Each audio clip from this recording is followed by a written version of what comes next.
The sealed book.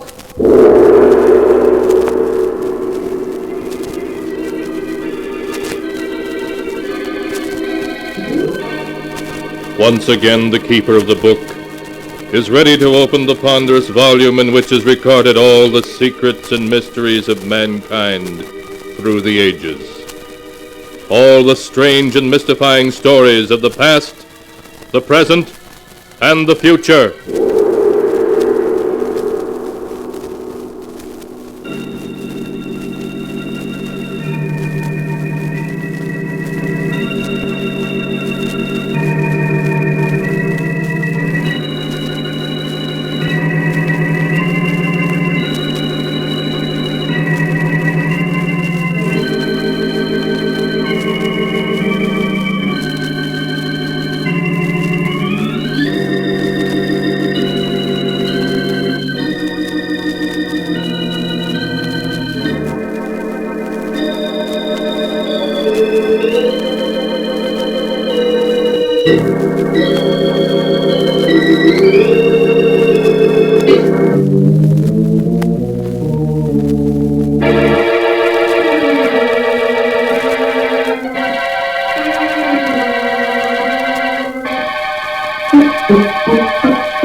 Keeper of the book, what tale will you tell us this time? What tale shall I tell you? I have tales here of every kind. Tales of murder, tales of madness, of dark deeds and events strange beyond all belief. Let me see. Yes, here's a tale for you. The strange and terrible story of two old ladies and how they tried to escape from their doom. I call the story Escape by Death. My story begins in a big shabby old house in the country, fully a mile from any other habitation. In a large ground floor room, which is both their bedroom and sitting room, Martha and Louise Abbott listen to the wind howl outside. Louise is an invalid, confined to a wheelchair. Martha, though able to walk, can only hobble a few steps at a time, so that to them the lonely house is almost like a prison. Listen to that wind, Louise. Oh, I do hate living out in the country like this. We're so isolated from everybody. Oh, yes, Martha. It was so much nicer when we lived in our own house in the village. Even if Roger and Hester are our nephew and niece, we should never have let them persuade us to move out here with them. Oh, what is it, Toby? Queenie? Oh, our mother's darling's hungry. Even Toby and Queenie don't like living here. Yes, they do seem unhappy. Queenie hasn't been eating well. Louise, it's very foolish for us to stay here with Roger and Hester. I think I hear Hester coming now. We'll tell her right away that we want to go back to our old home. Here I am at last, Aunt Louise, Aunt Martha. I brought you tea and some cake I just made this afternoon. Thank you, dear. I have the Daily Sentinel for you. George Gibson just delivered it. I haven't even opened it yet. Thank you. Roger, Louise and I have been talking things over. It was very kind of you to invite us to live here with you, but we were much happier living in the village. We want to go back. But, Aunt Martha, it's much better for you here. Really it is. Of course, you're just homesick, both of you. And you'll get over it. Pretty soon you'll love the country as much as we do. Now, we don't want to hear another word about your leaving us. We couldn't be happy thinking of you alone and helpless in the village. Come along, Roger. Let them drink their tea. All right, Heston. See you both later. Oh, I do wish they'd let us go back. There's no reason why we shouldn't. Do you remember the teas we used to give? Mary Thompson came over every afternoon. It was so nice. There's no reason we can't move back and give those teas again. We won't be alone or helpless either. With all the money Father left us, we can afford a dozen servants. Louise, we are going back. I've made up my mind. Oh, Martha, I'm so glad. Listen to Toby and Queenie. They're glad we're going back too, aren't you, you fat old darlings? Oh, they understand you, Mother.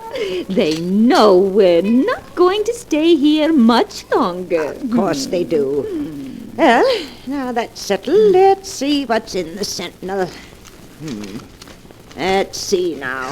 Oh, Martha, let's look at the obituary notices first. Just what I was turning to, Louise. Here we are. Did anyone we know die? Now let me see. Yes. You remember Amos Wilson, don't you? Yes. He died 2 days ago. Poor Amos. He was about your age, wasn't he, Martha? Certainly not. He was a good deal older. Oh, Martha, look at this. Why, it says that Mary Thompson is entering the county home for the infirm. The poorhouse? Oh, no, it can't be. You can read it for yourself. Oh, that dreadful place. I'd rather be dead than in that home. Poor Mary. Martha, after we move back to the village, can't we have Mary come to live with us? Yes, of course. Why, going to the poorhouse would be the death of her. No, it can't be. What can't be?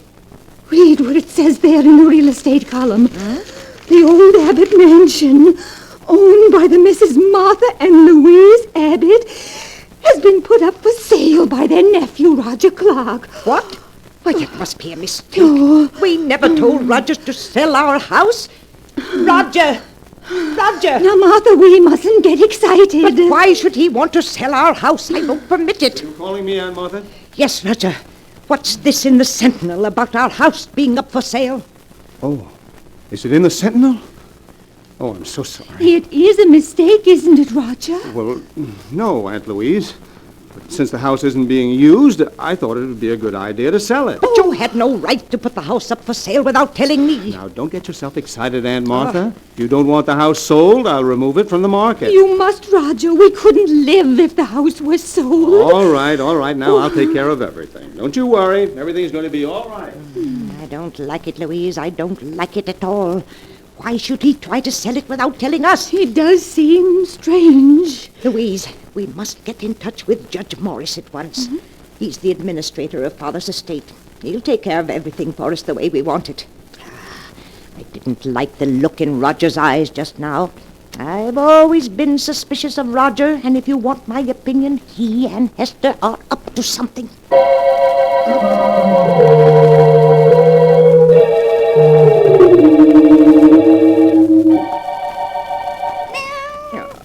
Is Mother's beautiful Queenie hungry? Well, here's a nice piece of meat from the lovely supper Hester just brought us. Oh, Queenie is hungry, Martha. She's got her appetite back since she learned we intend going back to the village. Yes, she has, but where's Toby? I don't see him around any place. He's probably in the kitchen. Martha, when are you going to speak to Roger and Hester again about our leaving? And I'm waiting until we can get in touch with Judge Morris. He'll come get us whether Roger wants us to go or not. There's been something very strange about Roger's manner ever since we told him yesterday we didn't want to stay. Martha, look! Queenie's ill. Oh. That meat you gave her, it's made her sick. Queenie, oh, what's the matter with Mother's darling? Oh, Martha, there's something terribly wrong with her. Queenie, what is it? Oh, Louise, what can we do? Give her some water, maybe that'll help. Martha, she's fallen down. She's dead, Louise. Queenie is dead. Oh, no, she can't. But she is, though she was perfectly all right until I gave her that meat. She was so hungry, she just bolted it down. Oh, Martha, she must have choked on it. She's choked to death. Did she? I'm not so sure. Martha, what do you mean? then what else could it have been? She acted more as if she were poisoned. Poisoned? Yes, I'm sure of it. The meat was poisoned. That's why Queenie died. But how's that possible? It was poisoned because that meat was meant for us. Martha, you don't mean that Roger and Hester... Yes, Louise. Oh, I see it now. That's why they brought us out here. Why they won't let us leave. They're planning to kill us. They're after our money. Oh, Martha, what are we going to do? Well, we've got to get in touch with Judge Morris right away. He'll save us. But, Martha, how can we? The telephone, it's upstairs in Hester's room, and neither of us can climb stairs. I know that. We've got to figure another way to reach him. Louise, our lives depend upon it.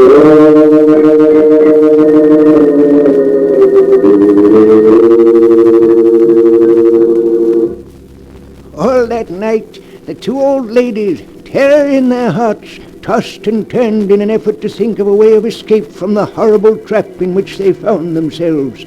In the morning, they thought they had discovered how to do it. When George Gibson, the rural mail carrier, came by, Louise called to him and gave him a frantic message to Judge Morris, which he promised to deliver. However, a few minutes later, encountering Roger, their nephew, George Gibson told him what had happened, and Roger managed to persuade him not to deliver the message. Then Roger hurried home to consult with Hester. Roger, you say that while Martha was out here in the kitchen with me, Louise was giving George Gibson a message for Judge Morris? Yes. And she seemed so excited that George stopped me on the road to tell me about it. Hester, I'm afraid they suspect. Oh, no, they mustn't. We mustn't let them. I should say not, after all the trouble we've gone to. Why, it would ruin everything. We've got to quiet their suspicion somehow. We've got to make them like it here, so they'd be perfectly content to stay with us until they die.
And now to return to the story of escape by death, as it is written in the sealed book. For 24 hours, Martha and Louise have waited in trembling impatience for George Gibson to bring word that Judge Morris has received their frantic appeal for help. Oh, Martha, where can George be? He's more than an hour late. And he's probably just been delayed. Maybe the car broke down. He'll be here soon. Yes, here he comes now. He's turning up the drive. Oh, Martha, I was so worried. I told you he wouldn't fail us. But there's Roger. Roger taking the mail from him. Suppose Roger doesn't let him see us. He might... Louise, What is it, Martha? What's wrong? that isn't George Gibson delivering the mail. Not George Gibson? No, that's a much younger man. Now he's leaving. Roger's coming back in the house. Martha, where do you suppose George is? I don't know. I don't understand. Perhaps he's sick today. Here comes Roger. Hello, Aunt Martha. Aunt Louise. Here's a magazine that came in the mail. I thought you might like to see it. Thank you, Roger. Why didn't George Gibson deliver the mail today? Oh, you saw that there was a new driver. Well, I'm sorry to have to tell you this, but yesterday afternoon, poor George was killed. Killed? Oh, no. He had a bad accident as he was returning to the village. An accident? Yes, I'd rather not talk about it anymore now. It'll just upset you. Hester will bring you some supper soon. Poor George. Well, that means Judge Morris didn't get our message. Oh, Martha. Don't you see, Louise? That wasn't any accident. George was killed to keep him from going to Judge Morris. Martha, you can't mean that Roger and Hester... Yes, Louise, they'll stop at nothing to get our money. But what are we going to do? We can't get a message to anyone. And they're poisoning our food. We haven't eaten a thing since poor Queenie died. We can't go on throwing the food away or we'll starve. There's only one thing to do.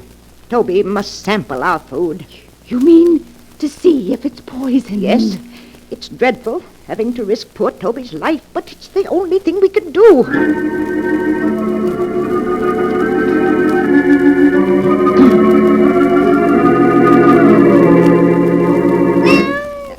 Here you are, Toby, a nice piece of meat for Mother's darling. Martha, I get so frightened every time I see Toby eating something. I keep remembering Queenie, the dreadful way she died. Now, Louise, we mustn't think of that. Here, Toby, dear. Martha, why are you feeding Toby? Well, he gets plenty to eat in the kitchen. He'll die of overeating if you aren't careful. I've always fed Toby from my own plate. He expects it. But, Aunt Martha, if you feed that meat to the cat, there won't be enough for you. No. And if you're to get well, you need all that food. Now, I don't want you feeding Toby any more of it. Here, Toby. Come on, boy. Come on. Come on out the kitchen there. Martha and Louise eat their supper.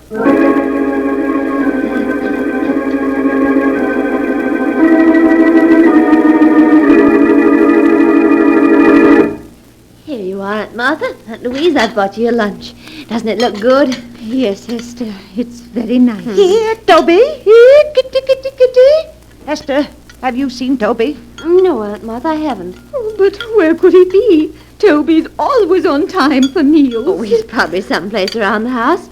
Now, eat your lunch before it gets cold. Oh, Martha, where can he be? Toby'll be along in a few minutes. We won't touch a bit of this food until he's eaten some of it. I do wish he were here. I'm so hungry. Louise, don't touch a thing on that tray. It isn't safe. Here, Toby. Here, kitty, kitty, kitty, kitty, kitty, kitty,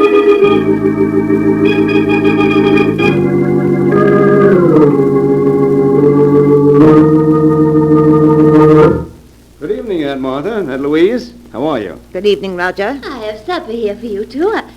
Why, Aunt Martha, neither of you ate your lunch. What's wrong? We weren't hungry, Hester. Have you found Toby yet? No, I've looked everywhere for him, but he seems to have disappeared. Oh, no. Now, you mustn't worry. I'm sure he'll turn up all right. Aunt Martha, you and Aunt Louise can't afford to miss meals in your state of health. Certainly not. Now, we want you to eat everything that Hester's brought you. Mm-hmm. You'll make us very unhappy if you don't. Now, please eat it while it's hot. Come along, Roger. I'll get you your supper. All right, dear. Did you hear what she said about Toby, Louise? Yes, he's vanished. Nonsense. They've killed him. You saw how angry they were last night when we fed Toby from our plates. They've killed him so he won't spoil their plans. Oh, Martha, what are we going to do? I'm so hungry that my head spins and I'm dizzy. I know, Louise. So am I. Oh, I hate them. I hate them. We're leaving them our money and our wills. They'll get it soon enough. Why must they kill us? Because they're nothing but common murderers. I distrusted Roger from the minute Hester first brought him to our house. Yes, it's his fault. He's changed Hester. She used to be such a sweet girl. Oh, if there was only some way to get word to the village, or to bring somebody here to help us. Louise, I have an idea. What is it, Martha? There's one way to bring people here. What, Martha? If we were to set fire to the house, somebody would be sure to see the flames. Yes, of course. And then the fire company would come out. Then we'd be able to tell them we'd be saved. Oh, but Martha, Hester and Roger would put out the fire before it could get big enough to be seen. Louise, I know a way we can prevent them from putting out the fire. You do? Yes, we can save ourselves, Louise. We can save ourselves.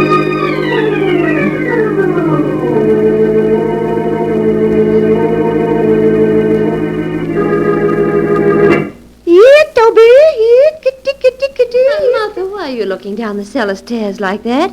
Now, you should be in your room. Certainly should. It's drafty out here in the hall. Now close the cellar door and go back to your room. But I heard Toby crying. He's down in the cellar, and I won't go to my room until I get him. But Aunt Martha... Roger, just to put Aunt Martha's mind at ease, why don't you go down the cellar and see if Toby is there? Oh, all right. But if you ask me, it's just a waste of time. Please help him look for Toby, Hester. You'll find him so much quicker if you both look for him. Aunt Martha... Please. Oh, very well. But you go back to your room so you don't catch cold. Roger, do you see him? Doesn't seem to be any place here in the cellar. Now we'll see just how smart you are, trying to poison us. There. You won't stop us from escaping now. I must get Louise. Louise! Louise, it worked. You mean you were able to lock them in the cellar? Yes, and with the door locked, they can't get out. They found out they're locked in. Oh, don't you worry about it, Louise. I'll take care of everything. What are you doing with that kerosene lamp, Martha? Pouring the kerosene around the room so it will burn better. There.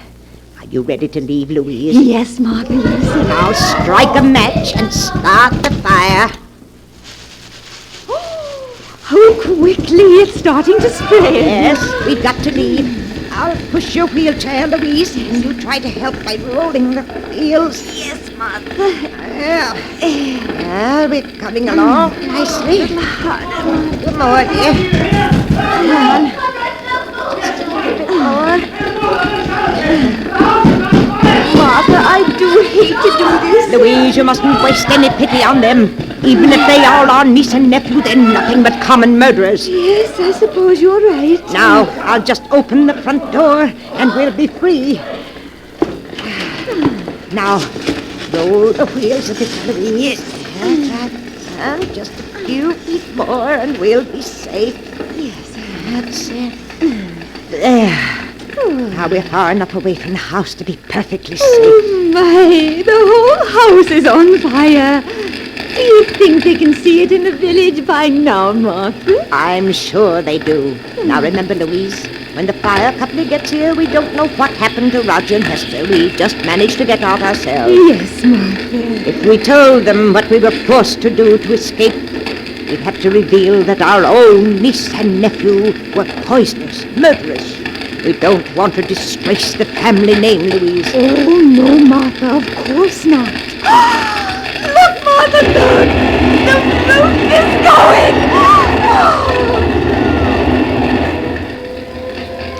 Oh, and here comes the fire engine. Louise, we're saved. We're saved.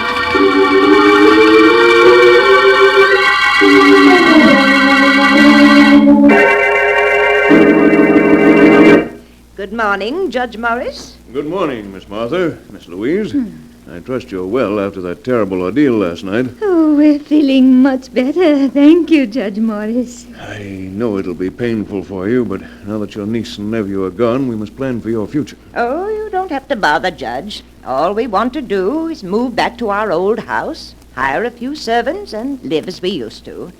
Yes. And I was wondering if you could arrange to have Mary Thompson come live with us. I won't hear of her going to that dreadful home for the infirm. Why, the poorhouse would be the death of her. Oh, no, we can't let her go there. With all the money Father left us, there's no reason why she should. Ladies, I'd hoped I'd never have to reveal the truth to you, but now it appears I must. The truth? I don't understand, Judge. Some weeks ago, the bonds in the trust fund your father left you became utterly worthless. What? Your nephew and niece were afraid the shock of learning you were penniless would be too much for you. So it was decided to keep the news from you. That's why the three of us persuaded you to move in with them. Your house here in the village had to be sold to meet the debts of the estate. But that can't be. Father left us so much. It's all worthless now. Perhaps I should have told you this a month ago. But your niece and nephew wouldn't hear of it. In spite of the fact that they had only Roger's salary to live on, they were determined to prevent you from ever learning of your misfortune. But the deaths of poor Queenie and Toby, of George Gibson. George Gibson? Yes. I'm afraid I don't understand. Surely you heard that he was killed. The tire blew out and his car turned over. You mean he wasn't murdered? Certainly not. Oh, You feeling well? Has my news been too much for you? no. Well, now that your niece and nephew are gone, there's no one to support you, I'm afraid there's only one thing left. One thing left? What's that? I'm sorry to say, believe me, I am. The county home for the infirm. Oh. The poorhouse.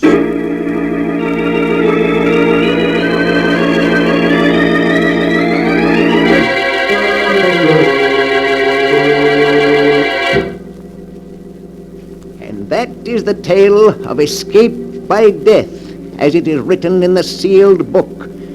Louise and Martha, because they could not believe that the death of their cat was an accident, convinced themselves that they were in danger of being killed, and in their frantic efforts to escape, ruthlessly destroyed their only protectors.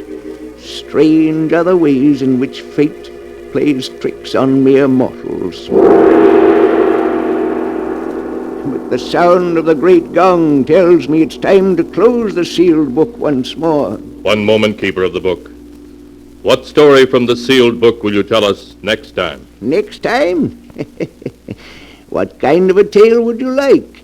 A story of ghosts, of vampires, of werewolves howling in the night? A tale of dark plots and evil deeds? Of a strange fate overtaking the guilty?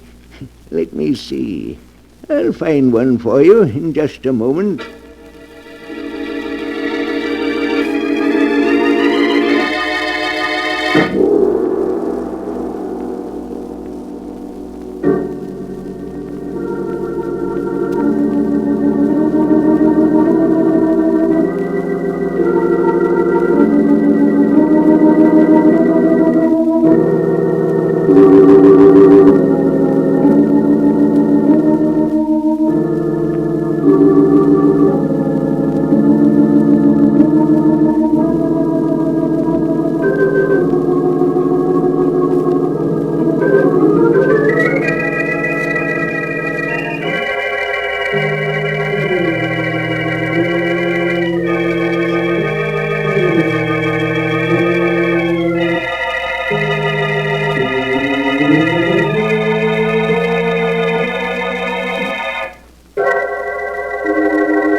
And now, keeper of the book, have you found the story that you'll tell next time? Yes, I found one for you.